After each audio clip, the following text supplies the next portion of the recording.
ನರೇಂದ್ರ ಮೋದಿ ನನಗೆ ಫೋನ್ ಮಾಡಿದ್ರು. Please Trump ಅಂತ ಕೇಳ್ಕೊಂಡ್ರು ಅಂತ ಟ್ರಂಪ್ ಹೇಳಿದ್ದನ್ನ ಕೇಳಿದವರಿಗೆ ಮೋದಿ ಇಷ್ಟೊಂದು ವೀಕ್ ಆಗ್ಬಿಟ್ರಾ ಅಂತ ಡೌಟ್ ಮೂಡೋದು ಸಹಜ. ಮೋದಿ ವಿಶ್ವಗುರು ಅಂತ ಹೇಳ್ಕೊಳ್ತಿರೋದು ಮೋದಿಯ ಮಾತಿಗೆ ಇಡೀ ಜಗತ್ತೇ ಕಾಯ್ದು ಕೂತ್ಕೊಂಡಿರುತ್ತೆ ಅಂತ ಹೇಳ್ತಿರೋದೆಲ್ಲ ಬೋಗಸ್ಸು ಮಾರಾಯರೆ ಅಂತ ಹೇಳೋ ಜನಕ್ಕೆ ಕಡಿಮೆನೇ ಇಲ್ಲ. ಆದರೆ ಟ್ರಂಪ್ ಹೇಳಿದ್ದು ಬೋಗಳೆ ಅನ್ನೋ ಅನುಮಾನ ಆತ ಹೇಳಿಕೆ ನೀಡಿದ್ದ ಕ್ಷಣದಿಂದಾನೇ ಇತ್ತು. ಇಂಟರ್ನ್ಯಾಷನಲ್ ವಿಷಯಗಳಿಗೆ ಸಂಬಂಧಪಟ್ಟಂತೆ ಮಾತುಕತೆಗಳಲ್ಲಿ ಪ್ಲೀಸ್ ಅಂತ ಗೋಗರೆಯೋ ಪ್ರಸಂಗ ಬರೋದೇ ಇಲ್ಲ. ಅಂತಾರಾಷ್ಟ್ರೀಯ ಮಾತುಕತೆಗಳು ಬೇರೆಯದೇ ರೀತಿಯಲ್ಲಿ ನಡೀತವೆ.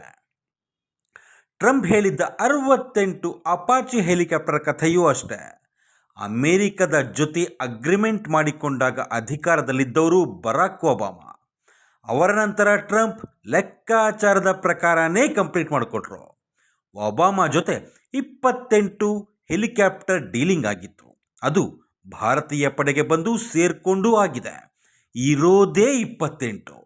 ಈ ಟ್ರಂಪ್ ಅದ್ಯಾವ 68 ಹೆಲಿಕಾಪ್ಟರ್ ಕತೆ ಹೇಳ್ತಿದ್ದಾರೋ ಅಮೇರಿಕನ್ ಅಧಿಕಾರಿಗಳೇ ತಲೆ ಕೆಡಿಸ್ಕೊಂಡಿದ್ದಾರೆ. ರಿಯಾಲಿಟಿ ಏನಂದರೆ, ಅಮೇರಿಕದ ಕಾಮರ್ಸ್ ಸೆಕ್ರೆಟರಿ ಹೊವಾರ್ಡ್ ಲುಟ್ನಿಕ್ ಇದ್ದಾರಲ್ಲ, ಅವರು ಮೋದಿ ಅವರು ಟ್ರಂಪ್ ಜೊತೆ ಮಾತನ್ನೇ ಆಡಿಲ್ಲ, ಫೋನ್ ಕೂಡ ಮಾಡಿಲ್ಲ, ಇಂಡಿಯಾ ಜೊತೆ ಮಾತುಕತೆ ಫೈನಲ್ಲೂ ಆಗ್ತಿಲ್ಲ ಅಂತ ಹೇಳ್ಕೊಂಡಿದ್ದಾರೆ. ಹಾಗಾದರೆ ಟ್ರಂಪ್ ಮಾಡ್ತಿರೋದು ಏನು? ಯಾಕೆ ಈ ಮನುಷ್ಯ ಪದೇ ಸುಳ್ಳು ಹೇಳ್ತಾನೆ? ಯಾಕೆ ಅಂತ ನೋಡಿದ್ರೆ ಅದು ಒಂದು ಟೆಕ್ನಿಕ್ ಅನ್ನೋ ವಿಷಯ ಗೊತ್ತಾಗುತ್ತೆ. ಟ್ರಂಪ್ ಈ ಮಾತು ಹೇಳಿದ ಕೂಡಲೇ ಇಂಡಿಯಾದಲ್ಲಿ ಏನಾಯಿತು? ಆಪೋಸಿಷನ್ ಪಾರ್ಟಿಗಳೆಲ್ಲ ಮೋದಿ ಮೇಲೆ ಅಟ್ಯಾಕ್ ಮಾಡಿದ್ವು.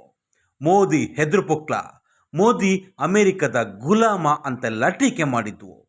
ಇಂತಹ ಟೀಕೆಗಳು ಇಮ್ಮಿಡಿಯೇಟ್ ಆಗಿ ವರ್ಕೌಟ್ ಆಗದೆ ಇರಬಹುದು.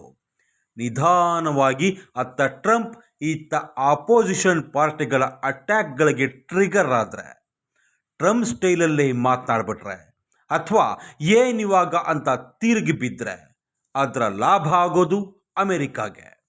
ಇಂದಿರಾ ಗಾಂಧಿ ಓಪನ್ ಆಗಿ ಮಾತನಾಡಿದ್ದ ಟೈಮೇ ಬೇರೆ. ಆಗ ಅಮೆರಿಕ ಜೊತೆ ಇಂಡಿಯಾದ ವ್ಯವಹಾರ ಅಷ್ಟಕ್ಕಷ್ಟೇ ಇತ್ತು.